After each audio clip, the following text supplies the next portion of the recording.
بابا صاحب کہتے ہیں میرے گھر میں پیری مریدی تھی، ابا جی بھی پیر، دادا جی بھی پیر، پردادا جی بھی پیر، سارے پیر تھے، لیکن میں جب اپنے دل پہ نظر ڈالتا تھا تو خالی تھا معاملہ، شے کوئی نہیں تھی پاس، ہاتھ چموا لینا، نذرانہ لے لینا بات ٹھیک ہے، لیکن نہ علم نہ معرفت، کوئی شے نہیں۔ اور فرماتے ہیں میں نے جب پلٹ کے دیکھا نا، پورے علاقے پہ نظر ڈالی تو ایک درویش بابا، ایک سادہ بابا سائیں عنایت قادری، جس کی کوئی بڑا نام نہیں، کوئی بڑی برادری نہیں، اور کام اس کا کیا ہے، رمبا لے لیتا اور سارا دن کھیتوں میں محنت کرتا، لیکن جب مغرب ہوتی تو اس بابے کی مجلس سجتی، اور کہتے ہیں جب ایک دفعہ وہ اللہ کہتا تو اس کی ساری داڑھی آنسوؤں سے بھر جاتی، اور جب عشاء کے بعد وہ حضور پہ درود پڑھنا شروع کرتا تو لگتا یہ کہ یہ سادہ نہیں پڑھ رہا، یہ مصطفیٰ کی زیارت کر کے درود پڑھ رہا۔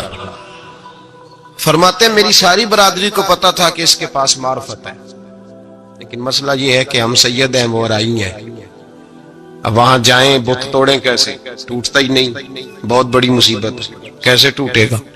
لوگ کہیں گے تو مولوی کے پاس جاتا ہے، تو یہ ہو گیا ہے ساری زندگی گناہ کرتے رہو، ظلم کرتے رہو، ہمیں تانے کا ڈر نہیں، درویش کے پاس جائیں تو لگتا ہے کوئی تانا دے گا کہ کدھر چلا گیا، کدھر چلا گیا، جے کر یار دے نام دا ملے مینا، انہوں چولی پا لئے پنجے سٹیے نا، تو یہ کر نار دے نام دی ملے سولی، چوٹا چوٹ لئے پشانٹیے نا۔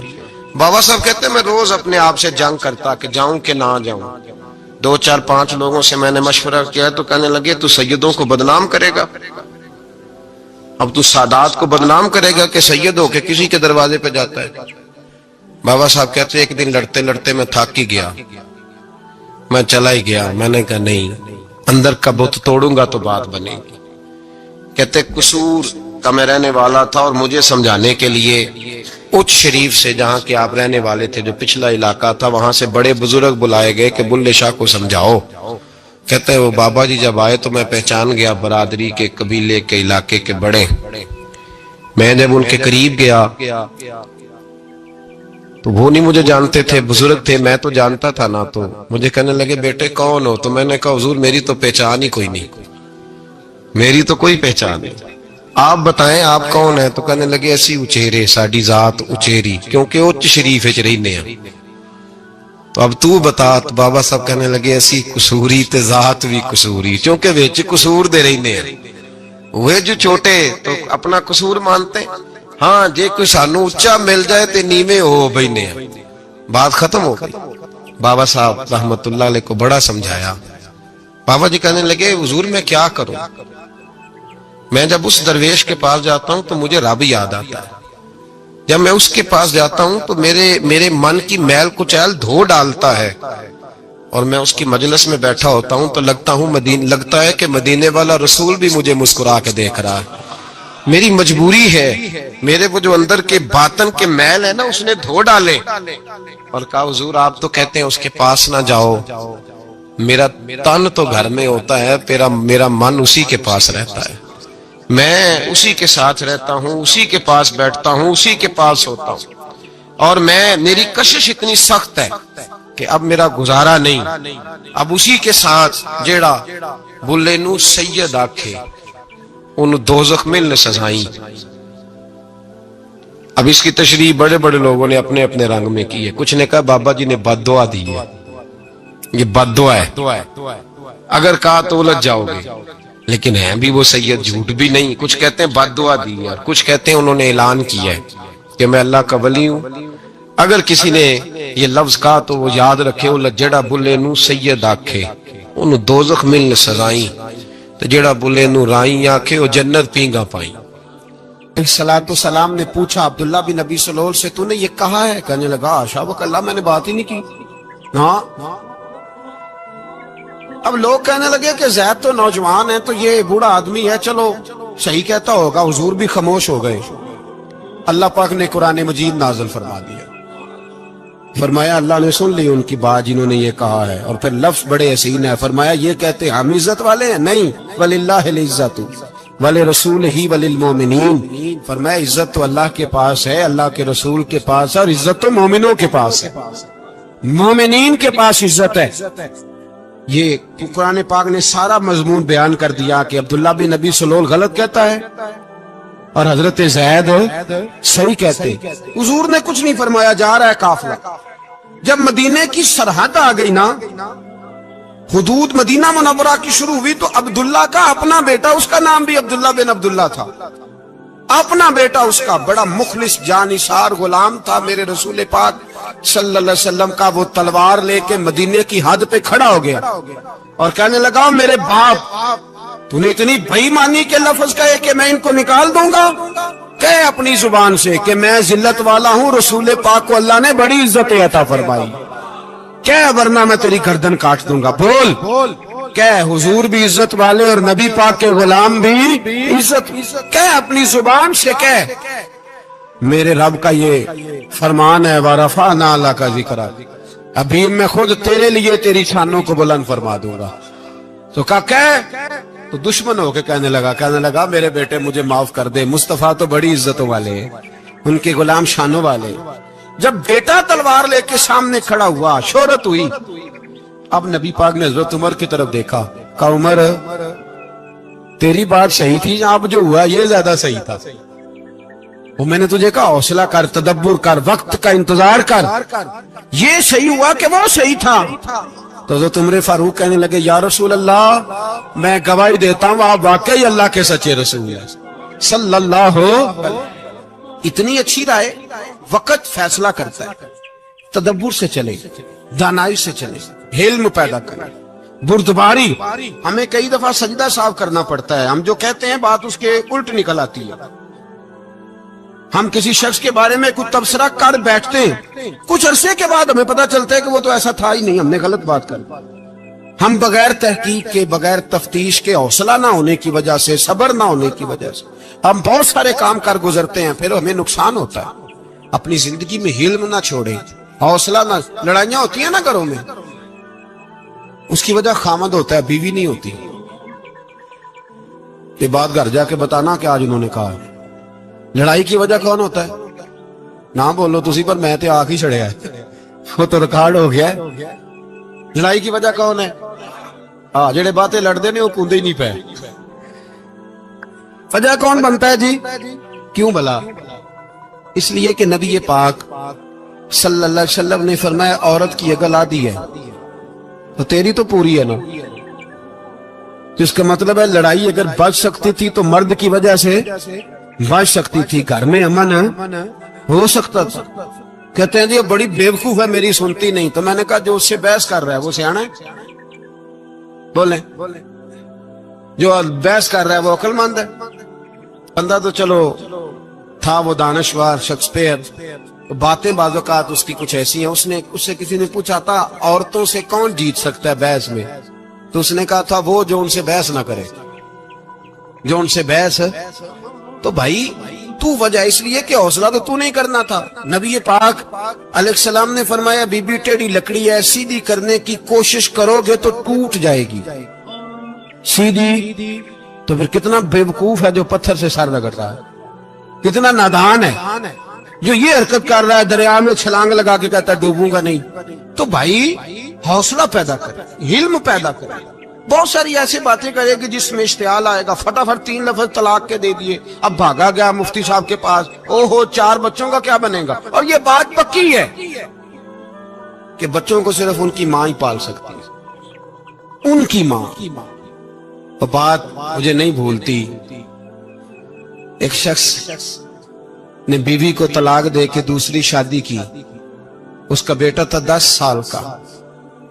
اس نے اپنے بیٹے سے کہا کہ بیٹے بتا پرانی اماں صحیح تھی یا یہ صحیح ہے؟ اس نے کہا نہیں ابا وہ تو جھوٹ بڑے بولتی تھی، یہ صحیح ہے. وہ جھوٹی تھی، وہ جھوٹ بڑے بولتی تھی میری سگی اماں، یہ سچ بولتی ہے. اس نے کہا وہ کیسے؟ کہنے لگا اس لیے کہ میں کوئی شرارت کرتا تھا تو میری سگی اماں مجھے تھپڑ مارتی تھی اور کہتی تھی تجھے روٹی نہیں دے رہی، جا دوڑ جا گھر سے. تو میں دوڑ جاتا تھا تو جھوٹ بولتی تھی نہیں دینی، پھر آدھے گھنٹے کے بعد مجھے ڈھونڈنے لگ جاتی تھی، ڈھونڈ کے لاتی تھی، پھر میری منت کرتی تھی، پھر مجھے کہتی تھی نہ مجھے ستایا کر. پھر میرا ماتھا چومتی تھی، پھر میری مرضی کا کھانا بنا کے دیتی تھی، پھر میرے منہ میں لقمے ڈالتی تھی۔ جھوٹی تھی، پہلے کہتی ہے نہیں دینی، پھر پیچھے بھاگتی ہے۔ یہ سچی ہے، میں شرارت کرتا ہوں تو تھپڑ مار کے نکالتی ہے، پھر میں منتیں کرتا ہوں پر روٹی نہیں دیتی، پیر پکڑتا ہوں نہیں دیتی، سچ بولتی ہے، اپنی بات پہ ڈٹ جاتی ہے۔ او بھائی، بچے اس کی ماں ہی پال سکتی ہے، تو نے 3 جملے کہتے سوچا ہی نہیں، تیرا کا گیا تو یہ تو نئی بیوی ملے گی، اور اس کا بھی کیا گیا، اس کو بھی شاید شوہر مل جائے۔ ان پھولوں کی پرورش صرف ان کا مالی کر سکتا ہے، دوسرا کر سکتا تو نے حوصلہ ہی نہیں کیا۔ ٹھیک ہے غلطی بی بی کی تھی، پر تو مرد تھا نا، تیرے پاس تو دلیری تھی، فٹافٹی 3 طلاق کے جملے کہہ دیے۔ اور میرے رسول پاک علیہ السلام نے فرمایا جائز کام بڑے ہیں، پر طلاق جائز تو ہے، پر میرے رب کو پسند نہیں، اللہ کو پسند۔ تو نے مالی بگا دیا جس نے تیرے گھر کا باغ سینچنا تھا۔ تو بھائی یہ حوصلہ نہیں، درجنوں طلاقیں، 20 کیس، اور ابھی وہ شادی کے پورے کپڑے نہیں پہنے تو طلاق پہلے۔ اس کی وجہ یہ کہ حوصلہ نہیں، صبر نہیں، رضا نہیں، ہم احساس نہیں کرتے۔ اگر تو یہ سمجھ جائے کہ بس اللہ نے جو میرے لیے بہتر سمجھا مجھے دے دیا، صحیح ہے، میری آزمائش ہے، کیا ہے، کچھ ہے جو اس نے بہتر سمجھا مجھے، اس نے، پھر تو سکھی ہو جائے، تیرے لیے جینا آسان ہو جائے، پھر تو بہت ساری پریشانیوں سے، آزمائشوں سے دور ہو جائے۔ میرے نبی پاک علیہ السلام نے ہمیں حوصلہ کرنے کا حکم دیا، دلیری۔ 2-3 سال، شاید پچھلے سال یا اس سے پچھلے سال حج کے موقع پہ نا، ہمارے پاکستان میں تو بڑے بڑے انوکھے واقعات ہوتے ہیں، سننے سے کیا، میں کہتا ہوں وہ عبرت کے لیے ہوتے ہیں۔ جعلی ویزے لگوا دیے حج کے کسی ایجنٹ نے، اللہ کے مہمانوں کو بھی لوگ لوٹ لیتے ہیں، معاذ، جعلی ویزے لگوا دیے۔ اور مزے کی بات یہ ہے کہ پاکستانی ایئرپورٹ سے گزر بھی گئے وہ ویزے والے، اور احرام باندھے لوگ جدے پہنچ گئے۔ 4 آدمی تھے، انہوں نے ویزا دیکھا تو کہا نکلی، آپ کو واپس جانا پڑے گا۔ اگلی فلائٹ سے وہ لوگ واپس آئے۔ آپ مجھے بتائیے، ان کی جب وہ چھوٹے چھوٹے کلپ آئے، میڈیا نے ان کی باتیں سنی تو ان کے آنسو نہیں تھمتے تھے۔ ایک آدمی احرام باندھ کے گیا ہے، معمولی سمجھتے ہیں آپ؟ میرے جیسا غریب آدمی کبھی اس نے ارادہ کیا اور مدینے جانے کا لیٹ ہو جائے تو کلیجہ پھٹنے کو آتا ہے، کچھ مجبوریاں پیروں میں آ جائے، نہ جا سکے تو پتہ نہیں کتنی توبہ کرنے کو دل کرتا ہے کہ کہیں غلطی تو نہیں ہو گئی، کوئی ایسی بات تو نہیں نکل گئی۔ یقین کرے طبیعت پریشان ہو جاتا، یار کوئی ایسا کام تو نہیں ہوگا جس کی وجہ سے یہ بات ہوئی۔ 4 آدمی لوٹ آئے، حالات خراب ہو گئے، لوگ رو رو کے قصے سناتے تھے، لیکن میرے رسول پاک علیہ السلام کا حوصلہ دیکھو۔ حضور کعبے کا بھی کعبہ، حضور مالک، حرم کے مالک مطلق، جن کے صدقے اللہ نے کعبہ کو بیت اللہ بنایا۔ حاجیو آؤ شہنشاہ کا روضہ دیکھو، کعبہ تو دیکھ چکے، اب کعبے کا بھی کعبہ دیکھو۔ حضور 1400 صحابہ کو لے کے گئے عمرہ کرنے، مقام حدیبیہ پر پہنچے تو کافروں نے روک لیا، ہم عمرہ نہیں کرتے، تو اور میں خادم اور جو وارث و مالک ہیں 1400 صحابہ، ہم نہیں عمرہ کرنے دیتے، واپس جائیے۔ صلح لکھی جا رہی ہے، صلح کی شرطیں کیا ہیں؟ مکے سے کوئی آدمی غلطی سے بھی مدینے چلا گیا، مکے کا آدمی تو مسلمان اگر ان کے ظلم سے تنگ آ کے، مکی مسلمان کافروں کے ظلم سے تنگ آ کے مدینے چلا گیا تو مدینے والے واپس کریں گے، اور اگر مدینے سے کوئی شخص غلطی سے بھی مکے چلا گیا تو مکے والے واپس نہیں کریں گے۔ اتنی سخت شرائط، حضرت عمر غصے سے کانپنے لگے، صحابہ پریشان ہیں، پر میرے رسول پاک نے صبر دکھایا، حوصلہ، تدبر، یہ تدبیر ہے، صبر ایک بہترین تدبیر ہے، اگر کوئی اپنائے تو بہترین طریقہ ہے۔ حضور نے فرمایا ہمیں منظور ہے، صلح کرو، اور اتنا سخت حکم ہے، کہنے لگے 1400 احرام والے واپس جائیں، بعد میں آنا، اس وقت نہیں عمرہ کرنے دیں گے۔ میرے نبی پاک علیہ السلام، مجھے بتاؤ، مجھے اور آپ کو دکھ ہوتا ہے، تیاری ہو تو پروگرام رہ جائے، تو اگر احرام باندھا ہو اور اللہ کے رسول نے بندھوایا ہو تو حضور واپس لوٹنے لگے تو کتنی تکلیف کی بات ہے۔ حضور نے فرمایا چلو آئندہ آئیں گے، معاہدہ لکھا جا رہا ہے. حضرت علی معاہدہ لکھ رہے ہیں. لکھو محمد الرسول اللہ صلی اللہ علیہ محمد الرسول اللہ صلی اللہ علیہ وسلم اور قریش مکہ کے بیچ معاہدہ. یہ تحریر لکھی جا رہی تھی تو ابو سفیان بول پڑا, کہنے لگا جی ہم محمد الرسول اللہ نہیں لکھنے دیں گے معاذ اللہ, یہی تو ہمارا جھگڑا ہے. اگر آپ کو رسول اللہ مان لیا تو پیچھے رہ کیا گیا, محمد ابن عبداللہ لکھیں. حضور نے حضرت علی سے فرمایا رسول اللہ کاٹ کے محمد ابن عبداللہ لکھو. حضرت علی لکھ رہے تھے, محمد رسول اللہ لکھا تھا, فرمایا رسول اللہ کاٹ کے محمد ابن عبداللہ لکھو. تو حضرت علی کہنے لگے حضور مجھے یہ لفظ کاٹنا نہیں آتا, حضور مجھے یہ لفظ کاٹنا. کسی صحابی نے اعتراض نہیں کیا کہ لکھنا آتا تھا, کہا مجھے کاٹنا. حضور نے دوبارہ کہا علی کاٹ دو. کہا یا رسول اللہ مجھے یہ لفظ کاٹنا نہیں آتا. میرے حبیب نے تیسری دفعہ کہا علی کاٹو. تو شیر خدا نے قلم چھوڑا, ہاتھ باندھے اور کھڑے ہو کہنے لگے محبوبہ مجھے تیرے قصیدے لکھنے آتے ہیں, کاٹنے کوئی نہیں آتے. میں مجبور ہوں, مجھ سے نہیں ہوتا. کوشش کرتا ہوں, نہ قلم اٹھتا ہے نہ ہاتھ چلتا ہے. میرے حبیب پاک نے قلم پکڑا اور لفظ رسول اللہ خود کاٹ کے محمد ابن عبداللہ کرایا. بھائی وقت گزر گیا, صلح ہو گئی. یہ تدبر, یہ حوصلہ, یہ تدبیر میرے نبی نے فرمائی. اب تو 1400 کو مکے نے نہ داخل ہونے دیا, لیکن ایک سال ہی گزرا, تھوڑا ہی وقت گزرا, میرے رسول پاک 10,000 کو لے کے مکے میں داخل ہو گئے. 10,000 اس نے فائدہ دیا. حکمت کیا تھی, تدبر کیا تھا؟ قریش روز لڑائی کرنے آ جاتے تھے, تبلیغ ہی نہیں کرنے دیتے تھے. ان سے صلح ہو گئی تو نبی پاک نے کیسر کو خط لکھا, کیسر روم کو, ہرکل کو. دور دراز تبلیغ پھیل گئی, مسلمان 100,000 سے زیادہ ہو گئے.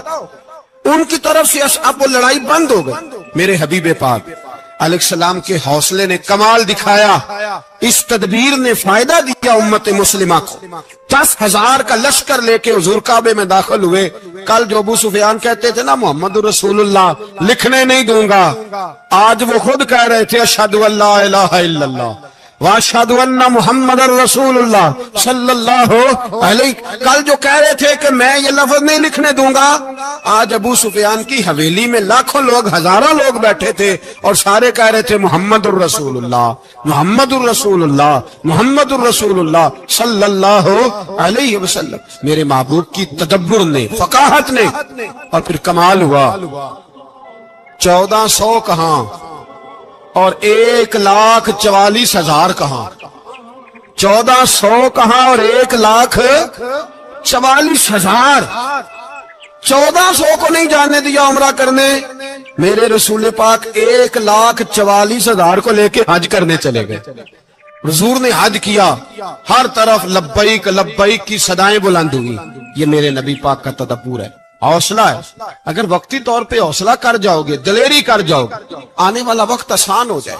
حوصلہ نہیں, صبر نہیں, سکون نہیں, 2-4 باتیں, یہاں تک کہ لوگ ابا جی کی بات برداشت نہیں کرتے. ایسے جملے کہہ دیتے ہیں جو دوبارہ پلٹ کے نہیں آتے. ماں کو لفظ نہیں بولتے, باپ کی روح تک چھلنی کر دیتے ہیں وہ جملے. لیکن لوگ اس وقت حوصلہ کرنے, اور ہم پنجابی لوگوں نے تو گنجائش ہی بڑی دے دی ہے. کہتے ہیں بچہ ہے جے ایک ہی ہے, ایک میں حوصلہ کرے کی ہے ماشاءاللہ. تو اگر جوان ہو گیا تو کہتے ہیں گرم خون ہے, مکہ کم. اگر بوڑھا ہو گیا تو کہتے ہیں بوڑھوں میں حوصلہ نہیں ہوتا, نہ بچے میں نہ تو کس میں حوصلہ ہوگا؟ بولے کسی میں بھی نہیں. چھٹی سب کو فتویٰ مل گیا نا, یہ بچہ ہے جی, ابھی یہ تو بچہ ہے, آپ تو سیانے بیانے ہیں, یہ بچہ ہے. کمال ہو گئی ہے بھائی, کیا مطلب ہے بچہ ہے؟ بچے کو سارا پتہ ہے, ہر چیز اسے آتی ہے, حوصلہ کرنا ہی نہیں آتا. اور پھر کہہ دیا وہ تو گرم خون ہے. وہ کیا بات کرتے ہو, گرم خون؟ ابے کے گلے پڑ گیا گرم خون, اس کو کھڑا کرو نا ایس پی کے سامنے اور اس کو مار تھپڑ اس کے منہ پہ, تیرے گرم خون کا پتہ چلے. غریب کے یہ گلے پڑ گیا, اس کو کھڑا کرو ایس ایچ او کے سامنے, پھر پتہ چلے گا خون کتنا گرم ہے. وہاں بالکل چپ ہے, بالکل خاموش ہے. اور گرم خون اس کا صرف اماں کے لیے, جلال صرف رہ گیا. اگر غریب گھر کی بیٹی بیاہ کے لایا تو صرف اس کے لیے. کوئی ایسی بات نہیں. ہم بڑے سیانے, ہمارا غصہ بڑا سمجھدار ہے, ہمارا وہ گرم خون بڑا سیانا ہے. وہ جہاں دیکھتا ہے کہ معاملہ ہلکا ہے تو وہاں وہ گرم خون جلال میں، اور جہاں دیکھتا ہے کہ سامنے والا تگڑا ہے تو وہاں وہ گرم خون فوراً ٹھنڈا ہو جاتا ہے۔ حوصلہ پیدا کرے، زندگی حوصلے مند لوگ جیتے ہیں، جو حوصلے مند نہیں ہوتے وہ تو زندگی کا ایک سال لطف سے نہیں جی پاتے۔ حوصلہ کریں، مسکرائیں۔ میرے نبی پاک صلی اللہ تعالی علیہ وسلم نے نا عثمان بن طلحہ کعبے کی چابی ان کے پاس ہوتی تھی، تو حضور نے ایک دن فرمایا عثمان، اچھا یہ نہیں تھا کہ عثمان خاص لوگوں کو چابی کعبہ کھول کے دکھاتے تھے، بلکہ ان کو قریش کی جانب سے یہ حکم تھا کہ جو بھی تجھے کہے تو نے کعبے کا دروازہ کھول دینا۔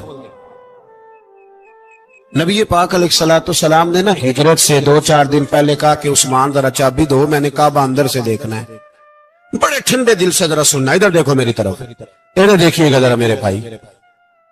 میں نے ایک بندے سے کہا یار پانی کی بوتل دینا دکاندار سے، ایک ہے اس نے کہہ دیا نہیں میرے پاس۔ اس بات کا کوئی غصہ؟ بولیے۔ اور اگر وہ کہے سارے زمانے کو ملے گی آپ کو نہیں دینی، پھر بولے میرا خیال ہے چپ کر کے ہنس کے آ جائیں گے، سوال ہی نہیں پیدا ہوتا۔ ہم کہیں گے مجھے نہیں نہ دینی تو نے، تو دکان اٹھا یہاں سے، بند کاری سے۔ کیا مطلب ہے سب کو دینی ہے تجھے نہیں دینی؟ کیا معنی ہے اس کا؟ لے کے جاؤں گا، جھگڑا ہوگا، بحث کریں گے۔ عثمان بن طلحہ سے حضور نے فرمایا دروازہ کھولو، کعبہ دیکھنا ہے۔ عثمان کہنے لگا میں ساری دنیا کو دکھاؤں گا، آپ کو نہیں دکھاؤں گا۔ کتنی سخت بات ہے، پر قربان جائیں رسول اللہ کے حوصلے پہ صلی اللہ علیہ۔ عثمان کہتے ہیں میں نے یہ بات کی تو نبی پاک مسکرانے لگے، اور میں اچھا نہیں دینی تو حضور نے نا مسکرا کے اور میری کمر پہ تھپکی دی، فرمایا اچھا یاد رکھنا یہ چابی میں تجھ سے لے لوں گا، اور جس کو میرا دل کرے گا میں اس کو دوں گا۔ عثمان کہتے ہیں روز رات کو نبی پاک کے یہ جملے میرے کانوں میں گونجتے تھے کہ حضور نے فرمایا۔ کہتے ہیں جس دن پتا چلا نا نبی پاک 10,000 کا لشکر لے کے آ رہے ہیں، تو ابو سفیان میٹنگیں کر رہے تھے، مکے کے سارے سردار تیاری کر رہے تھے، اور میرے کانوں میں ایک ہی لفظ تھا کہ حضور نے فرمایا میں چابی لے لوں گا، پھر جس کو میں چاہوں گا اسے دوں گا۔ عثمان کہتے حد ہو گئی، وقت گزر گیا، حضور آ گئے، طواف فرمایا، اور طواف کے بعد میرے نبی پاک علیہ السلام نے فرمایا بلاؤ نا ذرا عثمان کو۔ عثمان کہتے ہیں میں چابی لے کے آیا تو دوسرا جملہ کوئی نہیں۔ ساڑھے نا کوئی بندہ مشورہ دے وے دی نہ منیے تے جے کام مونجو ہو جے نا، جے جو نے مشورہ دیتا سی تو نال ہی غوث پاک بن جاندا ہے۔ تینوں آکھیا سی نا، فوراً ہی داتا علی اجمیری ہو جاندا ہے۔ وہ کہندا تینوں پتہ نہیں میں کڈا ولی اللہ، تینوں میں آکھیا سی نا انج نہ کر، اور بندہ پریشان ہوتا ہے کام الٹ ہو گیا، اور لاگوں آکھی جاندا ویکھو جی میں تے تانوں پہلو ہی آکھیا سی۔ جی عجیب بات ہے، شیخ چلی کی طرح پیچھے پڑ جائے گا، میں نے تو پہلے ہی کہا تھا۔ او بس کر یار، اب تو خواجہ معین الدین اجمیری ہو گیا، بس کرو۔ مشورہ ہی ہوتا ہے، کسی کا مل جاتا ہے اور کسی کا نہیں لیا جاتا۔ فوری طور پہ بندہ اٹھ کے نا تو ولایت کی چوتھی سیڑھی پہ چڑھ جائے گا، کہے گا میں تو ابدال وقت ہوں، میں کتب دورہ ہوں، میں نے تجھے کہا نہیں تھا۔ اب بس کر یار، کئی دفعہ مشورے صحیح ہوتے ہیں، کئی دفعہ صحیح۔ بولیے نبی پاک صلی اللہ علیہ وسلم کی احد کے دن خواہش یہ تھی کہ اندر رہ کے لڑنا ہے۔ جوان صحابہ نے کہا باہر جا کے لڑائی کرنی ہے، حضور نے باہر جا کے جنگ کی، بظاہر مسلمانوں کو شکست ہوئی۔ حضور نے ایک دفعہ نہیں کہا کہ میں نے تمہیں کہا نہیں تھا اندر رہنا ہے، بس ہو گیا جو ہو گیا۔ اب اس میں فٹافٹ اگلے کو حوصلہ دو، کوئی عرض نہیں یار۔ نبی پاک سب بولیے صلی اللہ علیہ وسلم، میرے حبیب پاک علیہ السلام نے نا کہا عثمان کو بلاؤ۔ عثمان آئے تو عثمان کہتے میں نے چابی دی تو میں تیار تھا کہ اب میری بات ہوگی اور رسوائی ہوگی، لیکن کہتے ہیں قربان جائیں مصطفیٰ نے تو یہ جملہ بھی نہیں کہا کہ میں نے تجھے کہا نہیں تھا، یہ بھی نہیں کہا۔ حضور نے چابی لی، کعبے کے بت صاف کیے، نماز پڑھی، واپس آئے، فرمایا عثمان میرا وعدہ تھا تیرے ساتھ کہ جس کو میں چاہوں گا چابی دوں گا، یہ لو چابی میں تجھے ہی دینا چاہتا ہوں، لے لو رکھ لو۔ عثمان کہتے ہیں وہ چابی نہیں میرے طرف آ رہی تھی، میری طرف ایمان آ رہا تھا، وہ چابی نہیں آ رہی، ایمان آ رہا تھا میری جانب۔ کہتے ہیں میرے ہاتھوں میں چابی آئی اور میری زبان پہ کلمہ توحید جاری ہو گیا۔ بھائی تدبر، حوصلہ، صبر، رضا، ہمیں تو ٹائم بھی نہیں گزارنا آتا۔ گھر کا ماحول، گھر کے اندر رہ کے لوگ دکھی ہیں، اس لیے کہ ہماری طبیعتوں میں حوصلہ نہیں، ایک منٹ کے لیے نہیں، ایک سیکنڈ کے لیے بھی ہم یہ برداشت نہیں کرتے کہ چلو تھوڑا انتظار کریں، وقت کو دیکھیں، موقع کو دیکھیں۔ میرے نبی پاک علیہ الصلوۃ والسلام پہ اتنی مصیبتیں آئیں کہ پہاڑ پہ آتی تو وہ ریزہ ریزہ ہو جاتے، لیکن کسی مقام پر بھی حضور علیہ الصلوۃ والسلام شکوہ کرتے نظر نہیں آتے۔ ہم غریبی کا رونا روتے ہیں، ہر چوتھا آدمی کہتا ہے بڑا غریب ہوں، لیکن میرے نبی پاک علیہ الصلوۃ والسلام نے چوتھے دن کھجور کھائی، سرکہ کھایا ہے اور موٹے بان کی چارپائی پہ آرام کیا۔ حضرت عمر نے کہا حضور کتنی تکلیف ہے؟ فرمایا عمر کوئی تکلیف نہیں، تھوڑا سا تو وقت ہے، جنت میں جائیں گے، ساری نعمتیں اللہ نے ہمارے لیے تیار کی ہوئی ہے۔ راضی بالرضا، راضی بالرضا، کوئی کسی قسم کا مسئلہ نہیں۔ ہمیں آزمائشیں آتی ہیں، تکلیفیں آتی ہیں، بیماریاں آتی ہیں، لوگ چھوٹی چھوٹی بات پر پریشان ہو جاتے ہیں، ذرا ذرا سی بات پر شکوہ کرتے ہیں۔ میرے رسول پاک علیہ السلام نے فرمایا جب میرا رب کسی کو بیمار کرتا ہے تو 2 فرشتوں کو بھیجتا ہے، جاؤ میرے بندے کی تیمارداری کر کے آؤ۔ اللہ اکبر، خود رب بھیجتا ہے، جاؤ میرے بندے کی۔ تو مجھے بتائیے جب اللہ بھیجے تو پھر تندرست خوش نصیب ہوا کہ بیمار؟ جی تندرست پھر خوش نصیب کون ہوا؟ میرے نبی پاک صلی اللہ علیہ وسلم نے فرمایا رب 2 فرشتے بھیجتا ہے، فرماتا ہے پتہ کر کے آؤ میرے بندے کا اس کا کیا حال ہے، حالانکہ اللہ سارا ہی جانتا ہے۔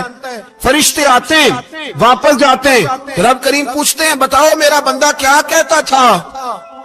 اللہ تجھے سارا ہی پتا ہے، پر ہم سے پوچھتے تو بتا دیتے ہیں، وہ یہ کہتا تھا کہ میں اپنی رب کی رضا پہ بڑا ہی راضی ہوں، وہ تیری حمد کر رہا تھا، تیری تعریف کر رہا تھا، تیرا شکر کر رہا تھا، تیرے لیے کلمات حمد بیان کر رہا تھا۔ تو میرے نبی پاک علیہ السلام فرماتے ہیں، اللہ فرشتوں سے فرماتا ہے سنو پھر اگر میں اپنے بندے کو اس بیماری میں شفا دوں گا تو اس تندرستی سے زیادہ اچھی تندرستی دوں گا جو پہلے اسے عطا کی ہوئی تھی، پہلے سے اچھی صحت دوں گا، اور اگر اسے اس بیماری میں موت دوں گا تو پھر مرتے ہی اس کے لیے میں جنت کا فیصلہ فرما دوں گا۔